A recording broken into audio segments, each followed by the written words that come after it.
Kalau seandainya NU jadi partai politik, kemudian suaranya diberikan pada Masyumi, ini berarti 19%, sekian persen, plus 18, sekian persen. Yang pemenang pemilu pertama kali di Indonesia siapa? Masyumi. Apa konsekuensinya? Indonesia pasti akan menjadi negara Islam.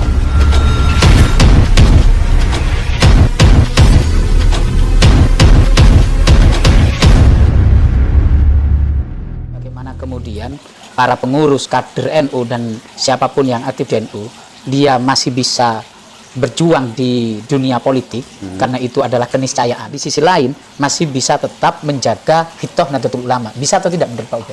Kenapa tidak gitu loh? Kita ini sesungguhnya disadarkan oleh para masyayikh, tapi lebih para masyayikh selevel Gus Dur, Mbah Yai Ahmad Siddiq, Mbah Yai Samsul Arifin, Asal Samsul Arifin dan sebagainya. Bahkan Gusmi di belakang layar juga ikut terlibat sekali. Kenapa harus risau? Bahwa NU sesungguhnya tujuannya itu sangat mulia, sangat besar, bukan hanya sekedar masuk dalam wilayah satu kotak Pandora itu sebagai politik. Karena itu saya selalu mengatakan begini, jadi ada rahasia-rahasia kenapa kemudian NU pada 1983 keluar dari partai politik terutama P3, kemudian mandiri secara otonom betul. Dan ini berbeda dengan konteks ketika NU keluar dari Masyumi, keluar dari Masyumi, ya, juga sama momentumnya melalui Munas Alim Ulama di Lampung, Bandar Lampung waktu itu 1953. Hasil Munas Alim Ulama di Lampung itu NU menyatakan diri keluar dari Masyumi, dan 2 tahun berikutnya persis 1955 NU kemudian menjadi partai politik.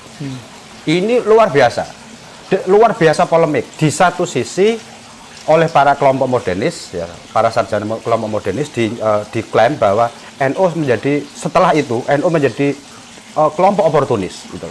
Padahal kalau orang paham sejatinya misi besar, kalau saya mungkin saya terlalu sofistikated kalau saya mengatakan misi suci. Pada saat itu kenapa orang tidak banyak menguak ini?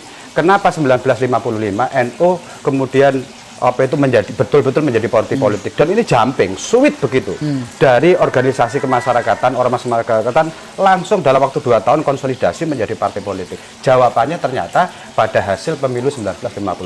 Apa itu? Coba kita lihat bersama-sama.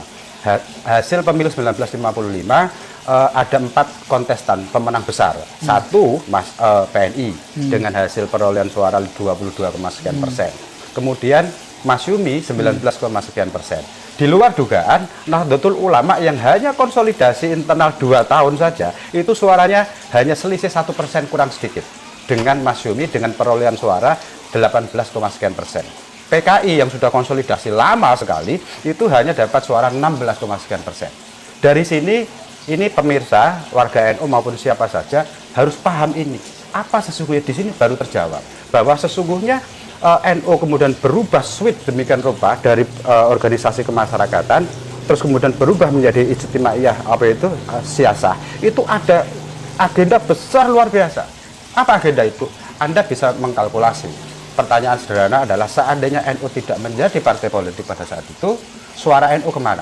Saya yakin pasti ke Masyumi. Kenapa ke Masyumi? Dasarnya jelas bahwa Hadratus Hasyim Asy'ari pernah menjabat sebagai Majelis Syuro di Masyumi, ketua. Bayangkan, ini akan dipolitisir sedemikian rupa, suara warga Nahdlatul Ulama pasti akan ke Masyumi. Anda hitung saja sekarang, PNI 22%. Terus kemudian sebentar, saya teruskan sedikit saja. Lalu kalau seandainya NU tidak menjadi partai politik, kemudian suaranya diberikan pada Masyumi, berarti 19%, sekian persen, plus 18, sekian persen. Yang pemenang pemilu pertama kali di Indonesia siapa? Masyumi. Apa konsekuensinya? Indonesia pasti akan menjadi negara Islam. Ini yang paling berbahaya. Ini hanya bisa dibaca oleh orang-orang yang punya indera keenam, yang punya kesucian jiwa, hanya semata-mata mengawal terhadap eksistensi dan perjalanan Republik Indonesia. Artinya bahwa seandainya waktu itu NU tidak switch menjadi partai politik, pemenang pertama di dalam pemilu modern pertama dimenangkan oleh Masyumi. Konsekuensinya apa? Negara Indonesia di dalam rapat konstituante atau DPR pasti akan diarahkan. Karena ketika misalnya di total antara perolehan suara NU dan perolehan suara Masyumi, jelas 38,sekian persen, pasti kalah. Iya toh.